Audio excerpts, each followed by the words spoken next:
नमस्कार.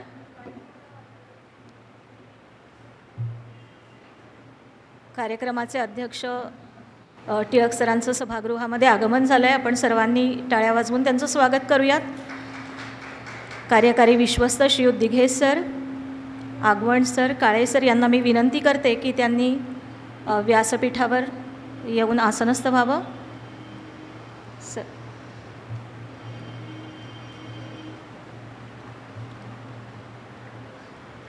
सरस्वती मंदिर ट्रस्टच्या संस्थापिका कैलासवासी श्रीमती विमलाताई कर्वे जन्मशताब्दी वर्ष उद्घाटन समारोहाप्रसंगी सभागृहामध्ये उपस्थित असलेले आणि दूरसंपर्क माध्यमाद्वारे सहभागी झालेले अशा सर्वांचं मी सहर्ष स्वागत करते.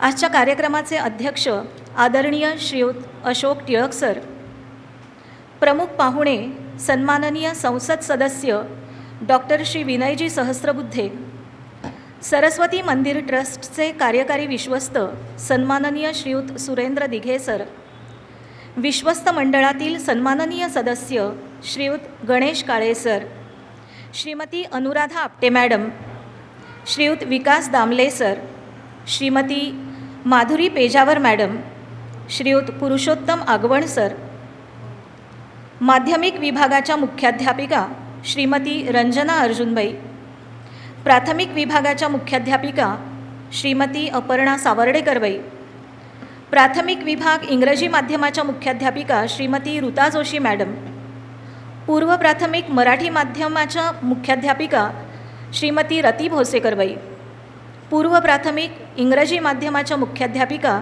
श्रीमती विशाखा देशपांडे मॅडम, माध्यमिक विभागाचे उपमुख्याध्यापक श्रीयुत कैलास रावते सर, माध्यमिक विभागाचे पर्यवेक्षक श्रीयुत सुरेश जंगले सर, संस्थेचे व्यवस्थापक श्रीयुत दीपक सहानी सर, प्रज्ञाभाषा केंद्राच्या समन्वयक श्रीमती कुमुदिनी दोंदेबाई, विशेष आमंत्रित माजी शिक्षक शिक्षकेतर, माजी विद्यार्थी, पालक प्रतिनिधी, विद्यमान शिक्षक आणि शिक्षकेतर कर्मचारी, नमस्कार. 2021 हे वर्ष आपण सरस्वतीयांकरता काही विशेष आहे. आपल्या संस्थेच्या आदरणीय संस्थापिका श्रीमती कर्वेबाईंचं हे जन्मशताब्दी वर्ष आहे. त्यानिमित्तानं विविध कार्यक्रमांचं उपक्रमांचं आयोजन वर्षभर आपण करणार आहोत. कर्वेबाईंसोबत मी काम केलेलं नाही आहे खरं तर, पण त्यांना काही कार्यक्रमांच्या निमित्तानं भेटता नक्की आलं. त्यांच्याशी छान संवादही साधता आला आहे. बाईंविषयी त्यांच्यासोबत त्यांच्या शिस्तीत काम केलेल्या आमच्या ज्येष्ठ शिक्षकांकडून त्यांच्या व्यक्तिमत्वाचे अनेक पैलू समजले, जे निश्चितच अनुकरणीय आहेत. शिक्षणाबद्दलची त्यांची तळमळ, शिस्त, त्यांचा सच्चेपणा असे कितीतरी. बाई जेव्हा पुण्याहून ठाण्याला आल्या 1948ला, तेव्हा अर्थातच मुलांसाठी चांगल्या शाळेचा शोध हे एक मोठं आव्हान त्यांच्यासमोर होतं. त्यांना हवी तशी शाळा मिळालीसुद्धा, परंतु काही कारणानं ती शाळा बंद झाली. सामान्यपणे अशा परिस्थितीमध्ये आपण पालक दुसऱ्या शाळांचा शोध घ्यायला सुरुवात करतो, परंतु कर्वेबाईंनी मात्र या परिस्थितीत इतर पर्यायांचा साधा विचारसुद्धा केला नाही. त्यांनी फार वेगळाच विचार केला. त्यांनी स्वतःच शाळा सुरू करण्याचा विचार केला. त्या दिशेनं त्यांनी पावलं उचलली आणि प्रत्यक्षात शाळा सुरू केलीसुद्धा. आणि हेच त्यांचं वेगळेपण वाटतं. ते वर्ष होतं 1952. स्वतःच्या मुलांसोबत नौपाडा आणि परिसरातील मुलांच्या शिक्षणाची उत्तम सोय होण्याचा पर्याय त्यांनी स्वतःच निर्माण केला. एखाद्या संस्थेची सुरुवात होत असताना जी एक गोष्ट सामान्यतः पाहायला मिळते ती म्हणजे संसाधनांचा अभाव. तसा तो इथेही होताच. ही शाळा सुरू झाली ती उमा निळकंठ व्यायामशाळेच्या एका हॉलमध्ये, मध्ये पडदे लावून 4 वर्ग, पाण्याची नीट व्यवस्था नाही, बसायला नीट जमीन नाही, आणि तरीही शिक्षण मात्र एकदम दर्जेदार होतं. याचं कारण बाईंना मिळालेला शिक्षकांचा चमू शिक्षण या एकाच ध्येयानं प्रेरित झालेला होता. मोबदला किती मिळतो याची त्यांना तमा नव्हती. आपण वेळ किती देतोय याचं भान नव्हतं, त्याचा हिशेबही नव्हता. होतं फक्त झपाटलेपण. अर्थात कोणतीही संस्था उभी राहण्यासाठी याच्या सोबतीनं आणखीही काही गोष्टींची आवश्यकता असते. विविध आस्थापनांची संपर्क येत असतो, अनेक परवानग्या मान्यता असतात, कायद्याशी संबंधित हिशेबाशी संबंधित गोष्टी असतात. या सगळ्यांमध्ये त्यांना प्रामुख्याने मदत झाली ती त्यांचे सहकारी संस्थापक विश्वस्त श्रीयुत ग ना गाजरे सर यांची. आणि हिशेब तपासण्याचं काम पाहिलं ऑडिटर व्ही जी काळे यांनी. आणि विशेष म्हणजे सुरुवातीपासून आत्तापर्यंत त्यांच्याच फर्मकडे हे काम आहे. आणि पुढे प्रत्येक पायरीवर मार्गदर्शन मिळत होतं डॉक्टर श्री कर्वे यांचं. बाई पक्क्या आदर्शवादी. केवळ पुस्तकी शिक्षण त्यांना फारसं मान्य नव्हतं. त्यांना हवं होतं कौशल्याधिष्ठित जीवनाभिमुख शिक्षण. आज ज्या कौशल्याधिष्ठित शिक्षणाचा अभ्यासक्रम आपण राबवत आहोत त्याचा विचार बाईंनी फार पूर्वीच केलेला होता. मला वाटतं हेच त्यांचं द्रष्टेपण आहे. विद्यार्थ्यांची शिस्त, शिक्षकांची पेशाविषयीची सचोटी, विश्वस्तांची आर्थिक शुचिता याविषयीची बाईंची मतं एकदम ठाम होती. संस्था टप्प्याटप्प्यानं वाढत होती. 1955ला मॉन्टेसरी सुरू झाली. पुढे 1964ला सरस्वती मंदिर ट्रस्ट या नावाने संस्था रजिस्टर केली गेली. 1966 साली माध्यमिक विभाग सुरू झाला. याच शाळेत आपल्या पाल्यांना प्रवेश मिळावा यासाठी पालक आग्रही राहू लागले. इतकं नाव सरस्वती मंदिर ट्रस्टच्या सर्वच विभागांनी मिळवलं. पुढे 1998ला संस्थेचं स्वतःचं 3 मजली क्रीडा संकुल निर्माण झालं. ठाणे शहरातील अनेक शाळांमधील विद्यार्थी विविध क्रीडा प्रकारांचं तज्ज्ञ प्रशिक्षकांकडून प्रशिक्षण घेऊ लागले. राष्ट्रीय आंतरराष्ट्रीय दर्जाचे खेळाडू या संकुलानं घडवले. हे सगळं घडताना, उभं राहताना, वाढताना बाईंनी पाहिलं. पुढे काळाची गरज ओळखून संस्थेने 2015ला CBSE बोर्डाची इंग्रजी माध्यमाची शाळा सुरू केली. त्याचेही पूर्व प्राथमिक आणि प्राथमिक विभाग उत्तम रीतीने सुरू आहेत. आज संस्थेची मराठी माध्यमाची अद्ययावत अशी 6 मजली नूतन वास्तू दिमाखात उभी आहे. हे पाहायला कर्वेबाई नाही आहेत, पण एक योगायोग जो खूप छान वाटतो. त्यांच्या जन्मशताब्दी वर्षी या नवीन वास्तूमध्ये आपण प्रवेश करणार आहोत. नवीन आव्हानांना सामोरे जात जात सुरुवातीला मी म्हटलं तसं हे संपूर्ण वर्ष आपण साजरं करणार आहोत विविध कार्यक्रमांचं आयोजन करून. त्यातला शुभारंभाचा हा आजचा कार्यक्रमाची आपण सुरुवात करणार आहोत वाग्देवता शारदेच्या स्तवनानं. पूर्व प्राथमिक विभागाच्या प्रांजली जोशी मॅडम ईशस्तवन सादर करतील. हे शारदे मां, हे शारदे मां, अज्ञानता से हमें तार दे मां. हे शारदे मां, हे शारदे मां, अज्ञानता से हमें तार दे मां. तू स्वर की देवी है, संगीत तुझसे, हर शब्द तेरा है, हर गीत तुझसे. हम हैं अकेले, हम हैं अधूरे, तेरी शरण में हमें प्यार दे मां. हे शारदे मां, हे शारदे मां, अज्ञानता से हमें तार दे मां.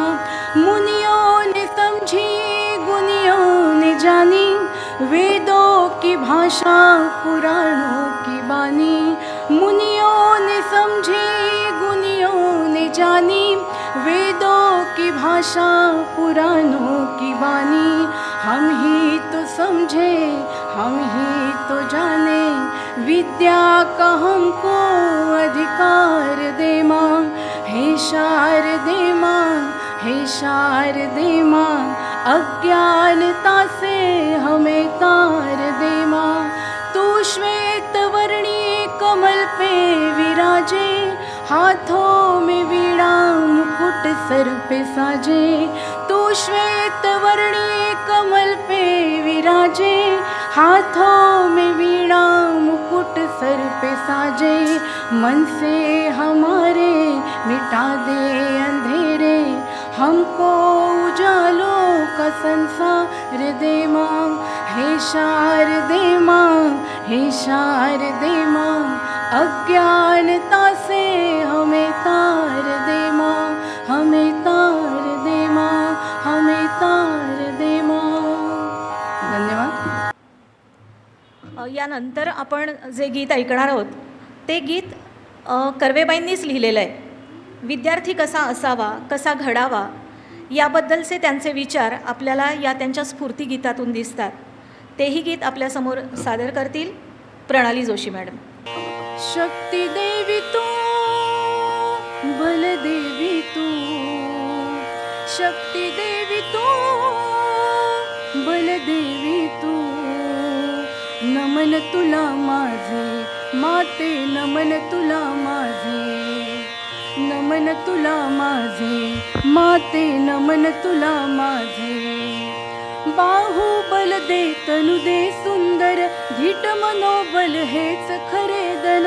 बाहुबल दे तनु दे सुंदर, धीट मनोबल हेच खरे धन. नमन तुला माझे माते, नमन तुला माझे. तू बलदात्री, तू बलदायिनी, दुर्बल तनु ही मला नको गे. तू बलदात्री, तू बलदायिनी, दुर्बल तनु ही मला नको गे. नमन तुला माझे माते, नमन तुला माझे. भीती जाऊ दे, शक्ती येऊ दे, वरद हस्त तव सदा असू दे. भीती जाऊ दे, शक्ती येऊ दे, वरद हस्त तव सदा असू दे. नमन तुला माझे माते, नमन तुला माझे. शक्ती देवी तू, बल देवी तू, शक्ती देवी तू, बल देवी तू. नमन तुला माझे माते, नमन तुला माझे. नमन तुला माझे माते, नमन तुला माझे. नमन तुला माझे, नमन तुला माझे. धन्यवाद. मला सांगायला आवडेल की 2 दिवस माझ्याकडनं अगवण सर प्रॅक्टिस करून घेत आहेत. मला नक्की सांगायला आवडेल कारण फोनवरून करतो आहे. ते पलीकडे पेटी घेऊन बसत आहेत आणि त्यांनी या प्रार्थनेची चाल, या गीताची चाल अगवण सरांनी लावली आहे आणि त्यांनी खूप मदत केली आणि मला कळलं आहे की ते छान करू शकत आहेत मदत. आता काही अडलं तरी मी करणार फोन.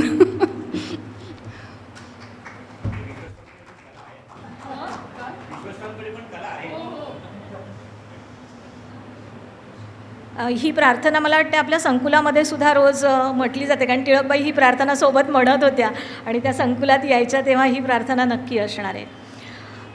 बाईंना अपेक्षित असलेलं सुदृढ शरीर, समृद्ध मन आणि बुद्धी यांचा विकास करणारं, त्याला मूर्तरूप देणारं माध्यम म्हणजे शाळा आणि हे क्रीडा संकुल.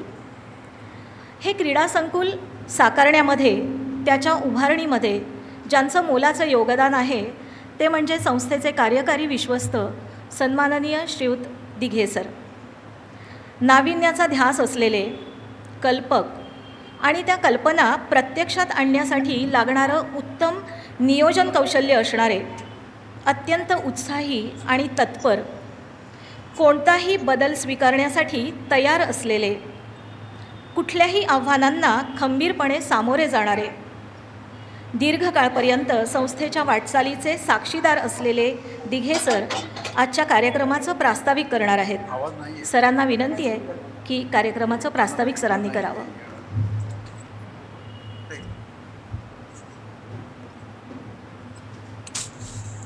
नमस्कार. आज आपल्या संस्थेच्या संस्थापिका विमलाबाई कर्वे यांचा 6वा स्मृतिदिन आपण दरवर्षी हा साजरा करतो. काहीतरी एखादं शैक्षणिक व्याख्यान ठेवून आपण ते कार्यक्रम आयोजित करत होतो. यावर्षी मात्र आपण बरोबर 11 फेब्रुवारीलाच हा कार्यक्रम संपन्न करत आहोत. कारण हा दिवस आपल्या दृष्टीने आता आणखीन महत्त्वाचा आहे की ह्या वर्षी बाईंचं जन्मशताब्दी वर्ष पण आहे. दुर्दैवाने त्यांचं 21 नोव्हेंबरला वर्ष सुरू झालं, त्यावेळेस कोविडच्यामुळे आपण काही कार्यक्रम आयोजित करू शकलो नाही. त्याच्यासाठी आपण मागच्या महिन्यात 20 दिवसापूर्वी एक मीटिंग घेतली होती. आपल्यापैकी बरेच जण त्या मीटिंगला हजर होते आणि मग असं ठरलं की 11 फेब्रुवारीला बाईंच्या स्मृतिदिनी हे आपण शताब्दी वर्ष औपचारिकपणे आपण सुरू करू. आज त्या औपचारिक आपण शताब्दी वर्षाला सुरुवात करत आहोत. आजच्या कार्यक्रमाचे अध्यक्ष माननीय टिळक सर, प्रमुख पाहुणे विनयजी सहस्रबुद्धे. खरं आज ते आता इथं उपस्थित नाही आहेत, पण मला खात्री आहे की ते दिल्लीहून हा कार्यक्रम आज ते ऐकत असतील. त्यांचा एक कार्यक्रम अजूनही चालू आहे, तर कधीही ते आपल्याला जॉईन होऊ शकतील. विमलाबाई कर्वे हीच एक संस्था होती, त्यामुळे आज आपण संस्थेचं नाव जरी सरस्वती मंदिर ट्रस्ट औपचारिकपणे म्हणत असलो तरी खरं ते सगळं आहे ते कर्वेबाईंचंच आहे. आणि ह्या जी व्यक्ती की जी एक स्वतः संस्था होऊन म्हणते, तिचं त्या व्यक्तीबद्दल बोलणं आपण फार कमी पडतो. आणि आता भागवतबाईंनी त्यांच्याबद्दल बरंच सांगितलं, संस्थेचा इतिहास सांगितला, त्याच्याशी म्हणजे परत उजळणी करण्याची गरज नाही आहे. पण मला जे काही बाईंचा अनुभव आला ते मला खरं जाणवलं की ते बाईंचं व्हिजन. आणि मग माझ्या लक्षात आलं की हे व्हिजन त्यांनी संस्था स्थापन केल्यापासूनच डोळ्यासमोर ठेवलं होतं की आपल्याला संस्थेला कुठे न्यायचं आहे, संस्थेचं स्वरूप कसं असेल, हे 50-100 वर्षांनी कसं असेल, हे बाईंनी मनाशी तेव्हाच ठरवलं होतं. आणि त्याची प्रचिती आली ती हे क्रीडा संकुलाचं जेव्हा माझा संबंध आला, म्हणजे 1997 साली जेव्हा मला बाईंनी विचारलं तेव्हा मला खरं धक्काच बसला होता. आणि एवढी मोठी जबाबदारी त्यांनी एकदम माझ्यावर टाकली या क्रीडा संकुलाच्या दृष्टीने. तर तिथून माझ्या लक्षात आलं की 1987 साली जेव्हा ही जमीन संस्थेच्या ताब्यात आली, फार मोठी न्यायालयीन लढाई करून, तेव्हापासून त्यांच्या मनात ही कल्पना होती. म्हणजे 10 वर्ष त्यांनी ही मनात हे ठेवलं होतं की इथं क्रीडा संकुल बांधायचं.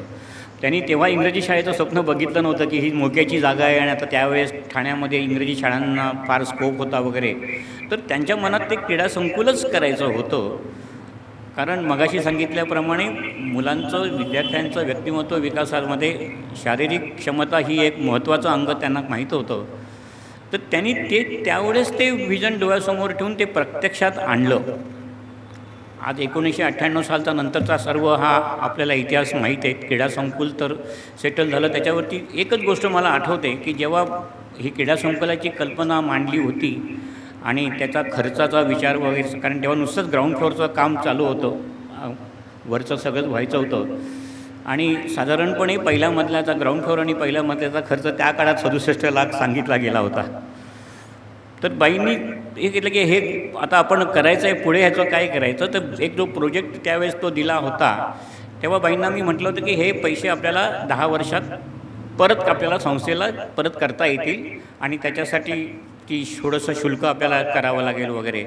तर मुलांना शारीरिक शिक्षणासाठी किंवा खेळासाठी शुल्क लावणं हे बाईंना खरं पसंत नव्हतं. की अरे मुलं काय नुसतं येऊन मैदानावर खेळतात आणि ते पण मी 100 रुपये सांगितलं होते. 100 रुपये ते नुसतं 1 तास 1.5 तास खेळण्यासाठी म्हणून. पण बाईंना मी ते पटवून देऊ शकलो, कारण बाईंचं तेवढं एक मोठं मन होतं. आणि नंतर हे सगळी गोष्ट म्हणजे सगळा इतिहास आहे. क्रीडा संकुल सुरू झालं आणि मला सांगायला आनंद वाटतो की हे 67 लाख आम्ही 6व्या वर्षीच संस्थेला परत केले. म्हणजे जे 10 वर्षाचं प्रॉमिस केलेलं होतं ते 2006लाच पर्यंत ते जे काही क्रीडा संकुलातून होतं. पण नुसतेच पैशाचा हिशोब नव्हता की तोपर्यंत आपल्याला क्रीडा संकुलातून क्रीडापटू मिळाले होते. अस्मिता चितळेला शिवछत्रपती अवॉर्ड मिळालं होतं. तेव्हा पहिला याच्या सांगितलं होतं की बाई जेवढ्या इथं ह्या इमारतीला विटा लागतील तेवढी पदकं आपल्याला आपली मुलं मिळवून देतील. आणि आज खरंच होतं की जेव्हा आपल्याला आता 20 वर्ष होत आली तर आपल्या राष्ट्रीय आंतरराष्ट्रीय पातळीवर आपले क्रीडापटू खरोखरच मैदानाने पराक्रम करत आहेत. तर हा सगळा प्रवाह बाईंच्या बरोबर करताना बऱ्याच कल्पना मनात येत होत्या आणि त्या प्रत्यक्षात आणण्याचा पण योग येत गेला. मग 2005-06 साली आपण प्रज्ञा भाषा केंद्र सुरू केलं. हे पण बाईंना तेव्हा सुदैवाने बाई होत्या, बाईंनी ते मान्य केलं, त्यांना कल्पना आवडली. ह्या म्हणजे बाई नेहमीच पुढचा विचार करत होत्या की संस्था पुढे काय करेल.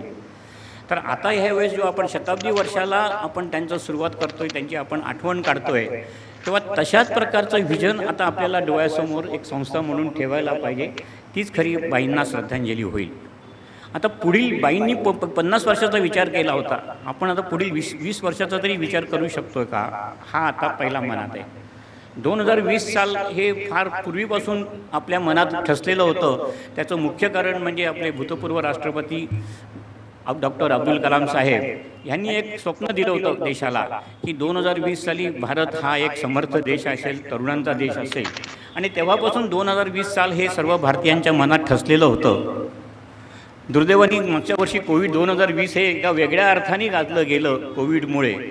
पण त्या सगळ्या जे काही गोष्टी घडत होत्या त्यात आपल्या देशाची आत्मनिर्भरता पण कळून आली की आपण एका तंत्रज्ञानाचा आपण एक जो काही आपल्या ह्याच्यावर आपल्याला स्वप्नात पण नव्हतं की हे तंत्रज्ञान आपण आत्मसात करू, ते तंत्रज्ञान आपण आत्मसात केलं, मुलांपर्यंत पोहोचवण्याचा, शिक्षण पोहोचवण्याचा प्रयत्न केला.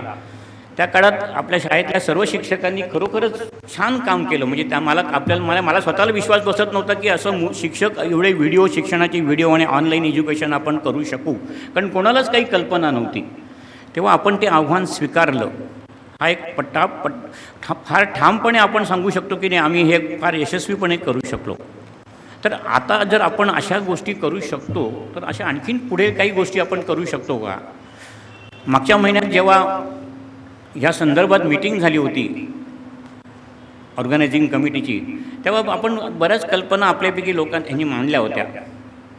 त्याच्यात एक पहिली कल्पना मांडली गेली होती की बाल संगोपन, तसा पूर्व प्राथमिक वर्गाचं संशोधन केंद्र किंवा शिक्षण केंद्र अशा प्रकारची. मला सांगायला आनंद वाटतो की गेले 1 महिना आणि खरं म्हणजे त्याच्याही अगोदर पण गेला 1 महिना विशेषतः पेजावर मॅडमच्या मार्गदर्शनाखाली आपले पूर्व प्राथमिक विभागाचे प्रमुख दोन्ही इंग्रजी मराठी त्यांचे सहाय्यक ह्याच्यावर खरंच सिरियसली प्रयत्न करत होते. त्यांनी संस्थेला एक प्रोजेक्ट रिपोर्ट पण दिलेला आहे की जेणेकरून काही थोड्या दिवसामध्ये आम्ही त्याच्यावर विचार करून त्याला फायनल स्वरूप देऊ शकतो. मला खात्री आहे की ह्या वर्षात त्याच्या काही ॲक्टिव्हिटीज नक्कीच होऊ शकतील, कारण त्याची पण गरज आहे. आज जेव्हा आपण नवीन म्हणजे मागच्या वर्षी कोविडच्याच काळामध्ये वर्षाअखेरीस आपल्याला नवीन शैक्षणिक धोरण केंद्र सरकारने जाहीर केलं आणि त्याच्यामध्ये प्रमुख जी गोष्ट होती ती म्हणजे फाउंडेशन कोर्स म्हणजे बाल शिक्षण हा एक मूलभूत पायाभूत शिक्षण म्हणून त्याला नमूद केलं गेलं आणि त्याच्यात आमूलाग्र बदल आणला गेला आहे. म्हणजे 3 वर्ष पूर्व प्राथमिकची जी वर्ष होती त्याच्याबरोबरच पहिली आणि दुसरीचे वर्ग पण जोडले गेलेले आहेत. आता ते फार लवकर त्याचं मला वाटतं पुढच्या वर्षीपासून म्हणजे जूनपासून पण त्याची सुरुवात होऊ शकेल, कारण केंद्र सरकारने त्याला मान्यता दिलेली आहे. तर हे जे पुढे होणार आहे त्याची प्रिपरेशन आपल्याकडे अगोदरच होती. जेव्हा आपण मागच्या म्हणजे 2019ला आपण जेव्हा बालनगरी संपन्न केली होती ते आपल्याकडे अतिशय चांगल्या प्रमाणात, तेव्हा मुलांना काय पाहिजे किंवा भोसेकर मॅडमच्या शब्दामध्ये सहज शिक्षण कसं देता येईल ह्याच्यावर आपल्याकडे अगोदरच अभ्यास झालेला होता. आता सहज शिक्षण आणि ज्ञानरचनावाद की जो वरच्या मोठ्या इयत्तेमध्ये तो जो आहे तो आपण कसा जोडणार ह्या केंद्रामध्ये, हा अभ्यासाचा विषय आहे. मला खात्री आहे की आपण हे काम पूर्ण करून हे बाल संगोपन तथा संशोधन केंद्र किंवा म्हणजे त्याला नाव म्हणजे आपण अशी पण कल्पना मांडलेली आहे की त्याला खेळणी घर किंवा असं काही उपक्रम की जिथे जेणेकरून 2 ते 4 वर्षाची मुलं पण क्रीडा केंद्रासारखीच ह्या इथं येऊ शकतील. त्यांचे पालकांबरोबर आठवड्यातले काही दिवस असं करून आपण ती ॲक्टिव्हिटीज आपण ह्या नवीन इमारतीमध्ये करू शकतो आहे.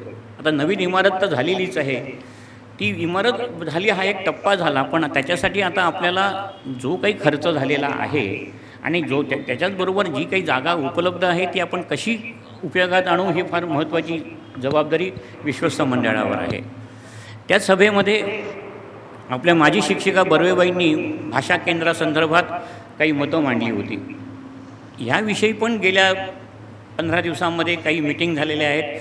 आपल्या सेकंडरी विभागाच्या शिक्षिका अमिता भागवत यांनी त्या बाबतीत पुढाकार घेतला. बर्वेबाईंची जी काही मूलभूत त्यांनी विचार मांडले होते, त्या विचारांचा त्या आधारावर आपण त्या दृष्टीने पण विचार करतो आहे. आणि मला सांगायला आनंद वाटतो आहे की हा जो काही विचार चालला आहे त्याच्यामध्ये मुंबई विद्यापीठाचं मराठी विभाग आहे, त्याचे डॉक्टर अविनाश पांडे आणि डॉक्टर रेणुका ओझरकर ह्या ज्योतिका ओझरकर यांच्या कन्या, तर ते ह्या प्रकल्पाशी जोडू इच्छित आहेत. त्याचबरोबर आपली माजी विद्यार्थिनी मानसी केडकर की जिचे दिल्लीच्या JNU बरोबर पण संबंध कॉन्टॅक्ट्स आहेत तज्ज्ञ व्यक्तींबरोबर, तर ही सगळी मंडळी एकत्र येऊन भाषा केंद्र कसं चालवता येईल ह्याचा विचार करतायत. आज ठाण्याची जर आपण डेमोग्राफी आज जर भौगोलिक आणि त्यांची सामाजिक परिस्थिती बघितली तर 2011ला जी ठाण्याची लोकसंख्या 18 लाख होती ती मला वाटतं आता 25-30 लाखापर्यंत पोहोचलेली असणार आहे. पण त्याच्यामध्ये प्रामुख्याने जी वाढलेली लोकसंख्या आहे ती अभाषिक म्हणजे अमराठी भाषिक आहेत. त्यात हिंदी प्रामुख्याने असतील, पण इतर भाषिक पण ठाण्यामध्ये जे स्थलांतरित झालेले आहेत त्यांची पण एक गरज आहे. का कोणी सांगावं की आपल्याला संस्थेला विचार करावा लागेल की एक हिंदी माध्यमाचा वर्ग सुरू करायचा का? कारण आज जर गरज असेल ती, आपण जेव्हा मातृभाषेतलं शिक्षण हे म्हणतो तेव्हा आपल्याकडे मातृभाषा ही मराठी असते, डोळ्यासमोर आहे आणि ते अर्थातच आहे. पण जर गरज असेल की इथं मोठा एक वर्ग असेल की त्यांना हिंदीमध्ये पण जर शिक्षण पाहिजे असेल आणि आज ठाण्यामध्ये हिंदी भाषिक शाळा नाही आहेत चांगल्या, तर आपल्याला ती गरज भागवावी लागेल. तो पण विचार करायला हरकत नाही. आणि हे नुसतंच हिंदी किंवा मराठी असं नाही आहे, तर अभाषिक बरेच जे नॉन महाराष्ट्रीयन ज्यांची भाषा मातृभाषा नाही आहे, एज्युकेशन पॉलिसीमध्ये मातृभाषा शब्द वापरलेला नाही आहे, रिजनल लँग्वेज शब्द वापरलेला आहे, स्थानिक भाषा. अर्थात महाराष्ट्रामध्ये राहायचं म्हटलं तर मराठी भाषाच इथल्या स्थानिकांना यायलाच पाहिजे. तर मराठी भाषेबरोबर इतर भाषेचा पण आपल्याला अभ्यास करता येईल. वेळ आली तर त्यांच्या ज्या गरजा आहेत त्या पण आपल्या ह्या केंद्रातून आपल्याला पुऱ्या करता येतील वेगवेगळ्या पद्धतीने. आज जे काही चर्चा चालू आहे त्यांना त्यांच्यामध्ये त्यांचं म्हणणं आहे की वेगळ्या पद्धतीने भाषा कशी शिकता येईल. भाषा ही भाषाशास्त्र आहे आणि ती वेगळ्या पद्धतीने एक्साइटमेंटमध्ये त्यांना मुलांना आवडेल अशा स्वरूपात कसं होईल हे आपण मराठीपुरतं मर्यादित ठेवत नाही आहोत. प्रज्ञा भाषा केंद्रामध्ये भाषा शिकवल्या जातात, अगदी परदेशी भाषा पण शिकवल्या जातात, पण ते एक वेगळं भाषा फोनेटिक म्हणजे भाषा म्हणून शिकवलं जातं. हे आता भाषाशास्त्र म्हणून काय करता येईल ह्याचा विचार हा एक ग्रुप करत आहे. त्याच्याबरोबरच मागच्या मीटिंगमध्ये पालक संघाच्या गोष्टी सहस्रबुद्धेबाईंच्याकडून ऐकल्या. त्याबद्दल पण काही जे पालक प्रतिनिधी आले होते त्यांना उत्साह निर्माण झाला. ते मला येऊन भेटले होते आणि म्हणाले की आम्हाला पण असा प्रकारचा पालक जो संघ आहे त्याचं पुनर्जीवन करायचं आहे, आम्हाला काही ॲक्टिव्हिटीज करता येतील का? तर ह्या गोष्टीतून एखाद्या दिवस असं पण होऊ शकेल की पूर्वीचा जो आत्ताचा जो पालक संघ आहे हा शासकीय पालक संघ आहे. म्हणजे इथं गट पाडलेले आहेत, 1ली ते 4थी, 5वी ते 10वी, मग प्रत्येक वर्गाचे 2च प्रतिनिधी, त्या 2 प्रतिनिधींनी फक्त 2च वर्ष काम करायचं. मग त्याच्यामध्ये पण इतक्या महिला पाहिजेत, इतक्या बाकीचं रिझर्वेशन वगैरे असं ज्या सगळे नियम आहेत ते नियम सोडून मुक्तपणे ज्या पालकाला इथं शाळेच्या आणि विद्यार्थ्यांसाठी जे काही काम करायचं असेल वेलफेअर त्यांच्या कल्याणासाठी, तर असे पालक पण या ह्याच्याखाली येऊ शकतील. आज अर्ली चाइल्ड एज्युकेशनच्या बरोबर भाषा हा आहे. भाषेबरोबर नवीन शैक्षणिक धोरणामध्ये कौशल्य विकास हा एक आणखीन एक मुद्दा आलेला आहे. ह्या कौशल्य विकास केंद्रामध्ये अर्थातच संगीत, वादन, नृत्य ह्या वेगवेगळ्या कला आहेतच की ज्याच्यामध्ये आपल्या माजी विद्यार्थ्यांनी फार चांगलं नाव कमवलेलं आहेत आपल्याकडे की ज्यांनी ह्या क्षेत्रामध्ये स्वतःचं एक स्पेस स्थान निर्माण केलेलं आहे. तर असं कलादालन पण आपल्याला सुरू करता येईल. त्या संदर्भात पण आपल्या काही गोष्टी झालेल्या आहेत. प्रोजेक्ट संस्थेकडे, विश्वस्त मंडळाकडे विचारार्थ आहेत. आणि मला सांगायला तर आनंद वाटतो की आजच्या दिवशी मिसेस अगवण आणि त्यांच्या भगिनी त्यांनी मला म्हणजे सांगितलं होतं की आम्हाला ह्या कलादालनाला डोनेशन देण्याची इच्छा आहे. ते 15 लाख रुपये देऊ इच्छितात. म्हणजे आपल्याला पैसे कमी पडत नाही आहेत. आपल्याला आपले माजी विद्यार्थी आपल्याला पैसे कमी पडून देत नाही आहेत. नुसतं पुस्तकांसाठी जेव्हा आपण मागितलं दिवाळीच्या सुट्टीमध्ये की शाळेच्या नूतन लायब्ररीसाठी आपण पुस्तकं करू, मला सांगायला आनंद वाटतो की टिळक सरांपासून आपल्या शाळेतल्या शिक्षकांपर्यंत सगळ्यांनी जवळजवळ 78,000 रुपये जमले. म्हणजे आपलं ग्रंथालयात आपण एवढं कधी बजेट नव्हतं, कधी आपल्या एका वर्षात कधी 78,000ची पुस्तकं आपण आता, आणि 78,000 हे फक्त रोख रकमेत मिळाले, अशी पुस्तकांची पण भेट मिळाली. जर थोडक्यात जर आपल्याकडे काही विशिष्ट प्रोग्राम कार्यक्रम असतील तर हे कार्यक्रम करणं शक्य आहे. आपल्याकडे तसे रिसोर्सेस आहेत, आपल्याकडे तशी जिद्द आहे, आणि त्या जिद्दीच्या आधारे आपण हे बाईंचं शताब्दी वर्ष हे निमित्त आहे. ह्या निमित्ताने आपल्याला स्फूर्ती मिळालेली आहे की जर बाईंनी एवढं व्हिजन डोळ्यासमोर ठेवलं होतं तर आपण का नाही कल्पना आणखीन पुढच्या 20, 25, 50 वर्षाची करू शकत, आणि आपण ते नक्कीच करू. आता ही मराठी शाळेची इमारत पूर्ण होत आलेली आहे. उरलेला भाग जो आहे तो ह्या वर्षी नक्कीच पूर्ण होईल. इथं दोघंही जण आहेत, समोरासमोर शेजारी बसलेले आहेत, आपले आर्किटेक्ट पण आहेत आणि आपले बिल्डर पण आहेत. तर त्या दोघांची एकत्र असल्यानंतर आपल्याला काही कमतरता नाही आहे. त्यामुळे पुढच्या 6 महिन्यामध्ये म्हणजे मला खात्री आहे की जेव्हा नोव्हेंबर महिन्यामध्ये आपण बाईंची जन्मशताब्दीच्या ह्या वर्षाचा समारोप करू तेव्हा संपूर्ण बिल्डिंग ही ओसी सकट पूर्ण असेल. म्हणजे नुसती इमारत नाही तर ती ओसी सकट पूर्ण असेल, आपल्याला त्याचा वापर करता येईल. आणि त्याच्यानंतर मग ह्या इमारतीचा आपल्याला विचार करायचा. इथं पण आपण नवीन करणार आहोत, 5 मजली बिल्डिंग करणार आहोत. त्यामुळे हे पुढचे 3-4 वर्ष अजूनही आपल्याकडे कन्स्ट्रक्शन ॲक्टिव्हिटीज असणार आहेत. पण ह्या चालू असताना आपल्याला हे सगळे दीर्घ उपक्रम आपल्याला करायचे आहेत. त्या दृष्टीनेच आपलं विश्वस्त मंडळ काम करतं आहे. माझे सर्व सहकारी, तुम्हाला कल्पना असेल की विश्वस्त मंडळामध्ये विविध क्षेत्रातील तज्ज्ञ आणि अनुभवी लोक आहेत की ज्याच्यामुळे हा अनुभव एकत्र येतो आणि त्याच्यामुळे काहीतरी चांगल्या गोष्टी ह्या आम्ही निर्णय घेऊ शकतो. तर ह्या निर्णय घ्यायला खरंच वेळ लागेल, कारण प्रत्येक गोष्टीचा जे काही आता हे जे प्रपोजल्स आहेत त्या सगळ्यांचा आपल्याला विचार करून ते सगळ्या गोष्टी ठरवायच्या आहेत. कारण शेवटी जागा आणि अर्थकारण ह्या सगळ्याच गोष्टींचा विचार करून त्या ठरतील. पण ह्या ज्या काही गोष्टी आहेत ह्या टप्प्याटप्प्याने निश्चित होतील अशी मला खात्री आहे. आजचं आपलं हे शताब्दी वर्षाचं वर्ष सुरू झालेलं आहे. वर्षभर आपण आता जेव्हा आपण खरं तर शाळा सुरू होण्याची वाट बघतो आहे. जेव्हा शाळा सुरू होतील तेव्हा मुलं खरोखर जेव्हा शाळेत येतील तेव्हा ह्या इमारतीचं सार्थक होईल की जेव्हा मुलं नवीन वर्गात बसतील तेव्हा. आता फक्त शिक्षकच बेंचेसवर बसतात, तर काही थोड्या वेळात विद्यार्थी पण बसतील आणि मग शाळा खरी सुरू झाली की आपण मग काही छोटे मोठे उपक्रम, जे काही स्पर्धा सांगितल्या गेल्या त्या स्पर्धा किंवा आणखीन काही उपक्रम असतील तर ते पण करू. म्हणजे काही उपक्रम ह्या इव्हेंट टाईप असतील तर काही खरोखरच दीर्घकालीन उपक्रम असतील की प्रोग्रॅम असतील. ह्या दोन्ही गोष्टींचं आपण करू. जंगले सरांनी त्यावेळी सभेत सांगितलं होतं की आपण जो समारोप करायचा आहे तो 2 दिवसाचा 3 दिवसाचा मोठ्या प्रमाणात करू. निश्चित आपण करू तसं त्या प्रकाराचा. नोव्हेंबर महिन्यामध्ये त्या दिवाळीच्या सुट्टीनंतर जेव्हा आपण सुरुवात आपण अगदी थोड्या लहान प्रमाणात करू शकतो, तर मोठ्या प्रमाणात आपण करू शकू. आज आपण सर्व इथं अनुभवी व्यक्ती सरस्वतीशी जोडलेले आपण आहात. मला खरंच आनंद वाटतो आहे. संस्थेतर्फे आपलं आभार मानतो आहे. मी मुद्दामून एक नाव म्हणजे इथं डॉक्टर आनंद देशमुख आहेत. हे हितवर्धिनी सभेचे विश्वस्त आहेत. त्यांनी मुद्दामून आवर्जून ते आलेले उपस्थित आहेत. हितवर्धिनी सभा आणि सरस्वती मंदिर ट्रस्टचे जुने संबंध आहेत, कारण आपली शाळा मगाशी जो उल्लेख केला गेला ती शाळा मुळातच हितवर्धिनी सभेच्या सभागृहात सुरू झाली. तिथं पडदे टाकून वर्ग करून उभे आले होते.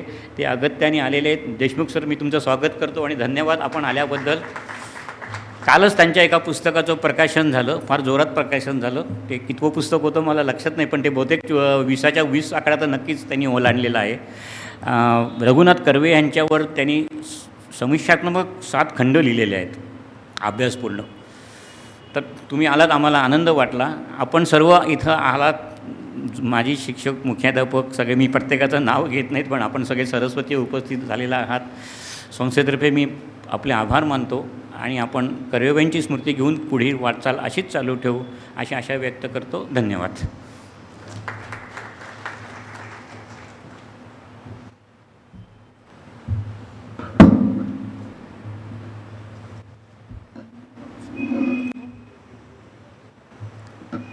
धन्यवाद सर.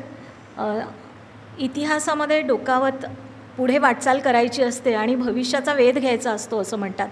सरांनी त्यांच्या प्रास्ताविकामध्ये भविष्यातल्या काही योजनांचा उल्लेख केला, ज्या निश्चितपणे पूर्ण करण्यासाठी आम्ही प्रयत्नशील राहू असं आश्वासन मी सरांना देते. आणि आजच्या कार्यक्रमाचे अध्यक्ष श्रीयुत टिळक सर यांचं पुष्पगुच्छ देऊन सरांनी स्वागत करावं अशी मी सरांना विनंती करते.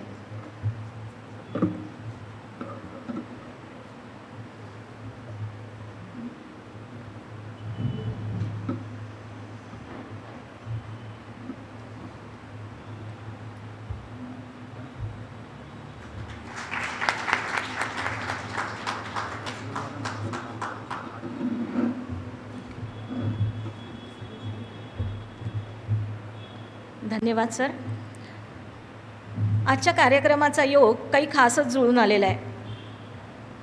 कर्वेबाई विद्यार्थ्यांच्या जडणघडणीतून आदर्श नागरिक घडवण्याच्या ध्यासातून शैक्षणिक संस्था सुरू करणाऱ्या आणि आजचे प्रमुख पाहुणे आदर्श राजकीय नेतृत्व निर्माण व्हावं या प्रेरणेतून निर्माण झालेल्या संस्थेचे महासंचालक राहिलेले. ते सध्या संसद सदस्य आहेत. आजच्या कार्यक्रमाचे प्रमुख पाहुणे जे आपल्यासोबत व्हर्च्युअली असतील, डॉक्टर विनयजी सहस्त्रबुद्धे यांचा परिचय आपल्याला करून देतील माध्यमिक विभागाचे पर्यवेक्षक श्रीयुत जंगले सर. नमस्कार. आजच्या कार्यक्रमाचे अध्यक्ष श्री टिळक सर, प्रमुख पाहुणे डॉक्टर श्री विनयजी सहस्त्रबुद्धे, सरस्वती मंदिर ट्रस्टचे कार्यकारी विश्वस्त श्री दिघे सर आणि सर्व सन्माननीय उपस्थित हो, नमस्कार. सरस्वती मंदिर ट्रस्टच्या संस्थापिका आदरणीय कर्वेबाई यांचं हे जन्मशताब्दी वर्ष. त्यानिमित्ताने आपण अनेक कार्यक्रमांचं आयोजन करणार आहोत. आताच दिघे सरांनी सांगितलं आहे. त्या मालिकेचा हा शुभारंभ आणि या शुभारंभाच्या सोहळ्यासाठी आपल्याला प्रमुख पाहुणे म्हणून लाभले आहेत एक महनीय व्यक्तिमत्व, संपूर्ण देशाला सुपरिचित बुद्धिमंत. परंतु आपल्यासाठी त्यांचा परिचय आहे तो म्हणजे आशयचे वडील म्हणून. आपला आशयसुद्धा सध्या डॉक्टर झाला आहे बरं का. त्याने पत्रकारिता या विषयांतर्गत मूक बधिर अंध मुलांसाठी दृकश्राव्य माध्यमं कशी उपयोगी ठरू शकतात याबद्दलचं संशोधन केलेलं आहे. विनयजी सध्या राज्यसभेमध्ये महाराष्ट्राचं प्रतिनिधित्व करत आहेत. संपूर्ण संसदेला त्यांच्या अभ्यासपूर्ण आणि विद्वत प्रचूर भाषणाने डिपवून टाकत आहेत. मात्र ते सर्वाधिक परिचित आहेत ते रामभाऊ म्हाळगी प्रबोधिनीचे संस्थापक सदस्य आणि महासंचालक म्हणून. जवळपास 2 दशकं ते महासंचालक म्हणून कार्यरत होते. सध्या ते प्रबोधिनीचे उपाध्यक्ष म्हणून कार्यरत आहेत. राजकीय नेतृत्व घडवणारी, त्यांना प्रशिक्षित करणारी ही देशातील एकमेव संस्था, लोकशाही अधिक समृद्ध करणारी संस्था. या संस्थेतून आजपर्यंत अनेक संसद सदस्य प्रशिक्षित होऊन संसदेमध्ये आपली वेगळी छाप उमटवत आहेत. मला वाटतं म्हणूनच विनयजींना डेमोक्रेसी ट्रेनर म्हणून ओळखलं जातं. ते सध्या भूषवित असलेल्या देशपातळीवरील पदांच्या यादीकडे नुसती नजर जरी टाकली तरी त्यांचं श्रेष्ठत्व अधोरेखित होतं. 2018 पासून Indian council of cultural relations या सांस्कृतिक संवर्धन करणाऱ्या राष्ट्रीय पातळीवरील न्यासाचे अध्यक्ष म्हणून कामकाज पाहत आहेत. इंडियन सोशल रिस्पॉन्सिबिलिटी नेटवर्क या संस्थेचे ते उपाध्यक्ष आहेत. Parliamentary standing committee on human resource डेव्हलपमेंटचे ते अध्यक्ष आहेत. पब्लिक पॉलिसी रिसर्च सेंटरचे ते संचालक आहेत. शिवाय भारतीय जनता पक्षाचे उपाध्यक्ष, 2 शतकांहून अधिक वर्षांची वैभवशाली सारस्वताची परंपरा असलेल्या द एशियाटिक सोसायटी ऑफ मुंबईचे उपाध्यक्ष, मुंबई विद्यापीठाचे सिनेट सदस्य, यशदाच्या कार्यकारिणी समितीचे सदस्य यांसारखी अनेक सन्माननीय पदे त्यांनी भूषवलेली आहेत. आपण बरेचदा बोलताना असं बोलतो की यांचा परिचय भरपूर आहे, पण मी थोडक्यात घेतो आहे. इथे मात्र ती अक्षरशः आहे, शब्दशः असं करायला लागलेलं आहे, कारण ते इतक्या संस्थेचे पदाधिकारी आहेत आणि इतक्या ठिकाणी कार्यरत आहेत की त्यातल्या मी थोड्या इथे घेतलेल्या आहेत. कुठलंही व्यक्तिमत्व अकस्मात मोठं होत नसतं, त्याची जडणघडण लहानपणापासूनच होत असते. जर आपण विनयजींच्या महाविद्यालयीन जीवनावर दृष्टिक्षेप टाकला तर त्यांच्या जाणीवा किती प्रगत होत्या हे जाणवेल. त्यांच्या कॉलेज जीवनात ते अखिल भारतीय विद्यार्थी परिषदेमध्ये कार्यरत असताना जेव्हा देशात लोकशाहीला कलंकित करणारी आणीबाणी आली होती, त्यावेळी त्याविरुद्ध केलेल्या आंदोलनामुळे त्यांना 45 दिवसांचा कारावास झालेला होता. हे जे नेतृत्व त्यांच्यामध्ये विकसित होत गेलं, याचा पाया रचला गेलेला असावा त्यांच्या पब्लिक स्कूलमधील शालेय शिक्षणातून. 4थी नंतर त्यांनी एक परीक्षा दिली आणि मग नाशिकच्या पब्लिक स्कूलमध्ये त्यांना प्रवेश मिळाला. शालेय जीवनापासूनच विनयजी कुशाग्र बुद्धिमत्तेचे म्हणून ओळखले जात होते. विद्यार्थी जीवनात त्यांनी सतत ज्ञानार्जनाची कास धरली. त्यांना सहचारिणी म्हणून लाभलेल्या नयनाताईसुद्धा उच्च विद्याविभूषित आहेत. 2019 सालचा ललित गद्य श्रेणीतील अनंत काणेकर पुरस्कार स्त्रीभान या त्यांच्या पुस्तकास मिळालेला आहे, हे आपणा सर्वांना माहिती आहेच. त्यांच्या स्नुषाही वास्तुविशारद आहेत. म्हणजे हे सगळं कुटुंबच किती उच्च विद्याविभूषित आहे हे आपल्याला यावरून कळावं म्हणून मी बाकी सगळ्यांचा उल्लेख केलेला आहे. विनयजींनी लोकसत्ता, तरुण भारत, महाराष्ट्र टाइम्स यांसारख्या अग्रगण्य वृत्तपत्रांमधून राजकीय व सामाजिक विषयांवरील अभ्यासपूर्ण स्तंभलेखन केलेलं आहे. मिड डेचे ते सहसंपादकसुद्धा होते. एकूण 9 पुस्तकांची निर्मिती त्यांनी केलेली आहे. त्यातील 3 पुस्तकांचं लेखन केलेलं आहे आणि 6 पुस्तकांचं संपादन केलेलं आहे. असे हे व्यासंगी, विद्वान, अष्टपैलू व्यक्तिमत्व आपणास आज प्रमुख पाहुणे म्हणून लाभले आहेत. मी विनयजींना विनंती करतो की त्यांनी आता आपल्या भाषणास सुरुवात करावी. विनयजी.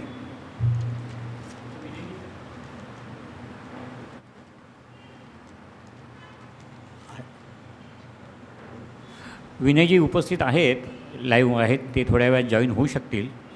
त्यापूर्वी एक छोटीशी त्यांची एक आठवण आपल्या आता शाळेशी संबंधित मला सांगावीशी वाटते की जेव्हा आपण 2 वर्षापूर्वी इमारतीचं काम सुरू केलं तेव्हा त्यांनी ठाण्यात त्यांचा मुक्काम असताना आपणच मला फोन केला आणि चौकशी केली की कसं आता शाळेचं कामकाज कसं सुरू होणार आहे, का इमारतीचं कामकाज काय आहे तुमचा विचार वगैरे. त्या संदर्भात आम्ही बोलत होतो तेव्हा त्यांनी मला विचारलं की शाळेचं ग्रंथालय कुठे असेल. म्हटलं साधारणपणे 4थ्या किंवा 5व्या मजल्यावर असेल. तेव्हा आमचं चालू होतं म्हणजे म्हणजे 4थ्या 5व्या मजल्यावर मग एवढे लोक वरती कसे म्हणजे प्रत्येक वेळी. म्हटलं नाही, आपण लिफ्टची व्यवस्था करणारच आहोत त्याच्यासाठी. पण म्हणजे म्हटलं नाही, लिफ्टचं आमचं बजेट मोठं आहे आणि त्या संदर्भात आम्हाला अर्थातच आता पैसे उभे करावे लागतील. त्यांनी तिथं तात्काळ म्हणजे त्यांनी चौकशी केली ग्रंथालयाची. पण जेव्हा सांगितलं नाही लिफ्टची अडचण आहे तेव्हा त्यांनी त्यांच्या खासदार निधीतून त्वरित आपल्याला 25 लाख सँक्शन केले. म्हणजे त्यांनी मान्य केलं की मी तुम्हाला खासदार निधीतून ते देतो. आता आपण खट माणसं, मग ते सांगितल्यानंतर मी बोललो की पण ते 25 लाख काय आमच्या 2 लिफ्टला नाही पुरेसे पडणार का. म्हणजे ते त्याला एकदा एक म्हटलं ते कारण 2 लिफ्ट सुरू कराव्या लागतील त्याच्यावरच ते आम्हाला OC मिळेल. तर ते बोलले ठीक आहे, मी ते वाढवतो, मग 2 लिफ्टचं मी सँक्शन करून घेतो. आणि आज आपल्या इमारतीला म्हणजे आपल्याला प्रत्यक्षात उंचावर नेण्याचं काम विनयजींनी केलेलं आहे. त्यांनी त्यांच्या खासदार निधीतून 2 लिफ्टचे त्यांनी त्याला अनुदान आपल्याला दिलेलं आहे आणि त्याच्यातून आपलं ग्रंथालयात जायला कोणालाही अडचण पडू नये त्याच्यासाठी त्यांनी मुख्य मुद्दा म्हणून त्याचा उल्लेख केलेला आहे.